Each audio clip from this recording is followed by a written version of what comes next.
कक्षा 9 के विद्यार्थियों, आज आपको संस्कृत विषय के अंतर्गत पाठ 1 अस्माकं राष्ट्रीय प्रतीकानि पढ़ाया जाएगा। इसके कुछ अनुच्छेद आपको पहले के वीडियो में पढ़ाए जा चुके हैं। आज आपको उसके आगे से पढ़ाया जाएगा। व्याघ्रः, यहाँ से शुरू करना है। पशुषु व्याघ्रः भारतस्य राष्ट्रीय प्रतीकम्। पशुषु व्याघ्रः, पशुओं में बाघ भारतस्य राष्ट्रीय प्रतीकम्, भारत का राष्ट्रीय प्रतीक है। व्याघ्रेषु चित्रव्याघ्रः, बाघों में चित्रबाघ बहुवैशिष्ट्य विशिष्टो विद्यते। बाघों में चित्रबाघ, चितकबरा बाघ बहुत विशेषताओं से युक्त होता है। बाघों में चित्रबाघ बहुत विशेषताओं से युक्त होता है। को न जानाति चित्रव्याघ्रस्य ऊजः पराक्रमं स्फूर्तिंच। को न जानाति, कौन नहीं जानता है, चित्रव्याघ्रस्य ऊजः, चित्रबाघ के ओज, पराक्रमम स्फूर्तिंच, पराक्रम और स्फूर्ति को। चित्रबाघ के ओज, पराक्रम और स्फूर्ति को कौन नहीं जानता है। एतज्जातीयाः व्याघ्राः अस्मद्देशस्य वनेषूपलभ्यन्ते। एतज्जातीयाः व्याघ्राः, इस जाति के बाघ, अस्मद्देशस्य, हमारे देश के, वनेषु उपलभ्यन्ते, वनेषु उपलभ्यन्ते, वनों में प्राप्त होते हैं, पाए जाते हैं। इस जाति के बाघ हमारे देश के वनों में पाए जाते हैं। एतेषां शरीरे स्थूल कृष्णरेखाः भवन्ति। एतेषां शरीरे, इनके शरीर में स्थूल मोटी कृष्णरेखाः, काली रेखाएं भवन्ति होती हैं। इनके शरीर में मोटी काली रेखाएं होती हैं। व्याघ्रो सावतीव तीव्र धावकः सतत सावहितः संकटं विदूरादेव जिघ्रन् तदपनेतुं सचेष्टः स्वलक्ष्यमवाप्तुं कृतिरतः स्वसीम्नि एव पर्यटन् वन्यो जन्तुर्विस्तृतो जगति।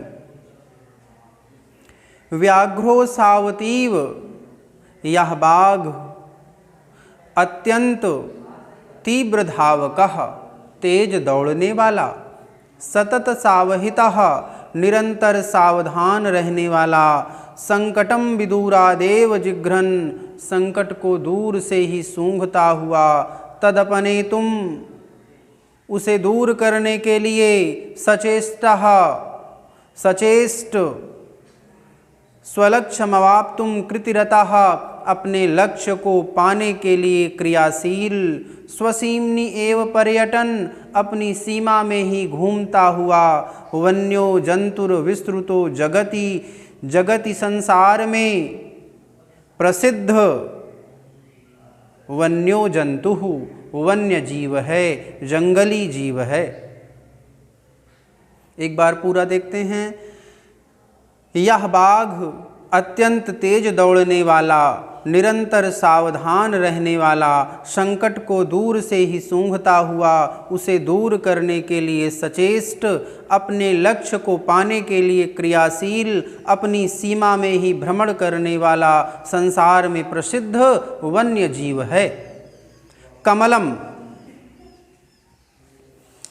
कमलं सरसिजं पद्मं पंकजं शतदलमित्यादि नामभिः प्रथितं पुष्पमस्माकं राष्ट्रीय प्रतीकत्वेन स्वीकृतं राष्ट्रीय पुष्पस्य यशो विधते।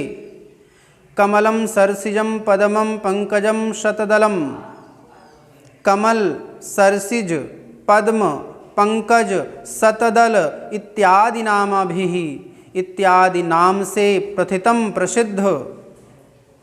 पुष्पमस्माकं, पुष्प हमारा राष्ट्रीय प्रतीकत्वेन स्वीकृतम, हमारे राष्ट्रीय प्रतीक के रूप में स्वीकार किया गया है। कमल, सरसिज, पद्म, पंकज, शतदल इत्यादि नाम से प्रसिद्ध पुष्प हमारे राष्ट्रीय प्रतीक के रूप में स्वीकार किया गया है। राष्ट्रीय पुष्पस्य यशो विधते, और राष्ट्रीय पुष्प के यश को धारण करता है, और राष्ट्रीय पुष्प के यश को धारण करता है। तस्य कोमलत्वं मनोहरत्वं विकासशीलत्वं पवित्रत्वं चाभिलक्ष्यैव कविभिः तस्य बहुशः वर्णनं कृतम्। तस्य कोमलत्वं, उसकी कोमलता, मनोहरत्वं, मनोहरता, विकासशीलत्वं, विकासशीलता, पवित्रत्वं चाभिलक्ष्यैव, पवित्रत्वं च अभिलक्ष्यैव, और पवित्रता को लक्ष्य करके कविभिः, कवियों के द्वारा तस्य बहुशः वर्णनम कृतम, उसका अनेक प्रकार से वर्णन किया गया है। उसकी कोमलता, मनोहरता, विकासशीलता और पवित्रता को ध्यान में रखकर कवियों के द्वारा उसका अनेक प्रकार से वर्णन किया गया है। न कश्चिन् महाकविः संस्कृत भाषायां हिंदी भाषायां वा विद्यते ये नैतस्य पुष्पस्य माहात्म्यं न गीतम। न कश्चिन् महाकविः, कोई भी महाकवि संस्कृत भाषा अथवा हिंदी भाषा में नहीं है। ये नैतस्य, ये न एतस्य, जिसने इस पुष्पस्य, पुष्प के माहात्म्यम न गीतम, माहात्म्य को नहीं गाया। कोई भी महाकवि संस्कृत भाषा अथवा हिंदी भाषा में नहीं है जिसने इस पुष्प के महात्म्य को नहीं गाया। देवानां स्तुति प्रसंगे, देवानां स्तुति प्रसंगे दिव्यकर चरणादीना मंगानां मानव हृदयस्य चोपमानीकृतं सत् सांस्कृतिकं महत्वं बिभर्ति पुष्पमिदम्। देवानां स्तुति प्रसंगे, देवताओं के स्तुति के अवसर पर, दिव्य कर चरणादीनाम अंगानाम, दिव्य हाथ और पैर आदि अंगों के लिए, मानव हृदयस्य चोपमानीकृतम, और मानव हृदय के उपमान के रूप में प्रयोग किया गया पुष्पमिदम, इदम पुष्पम, यह पुष्प सत् सांस्कृतिकम महत्वम बिभर्ति, सुंदर सांस्कृतिक महत्व को धारण करता है।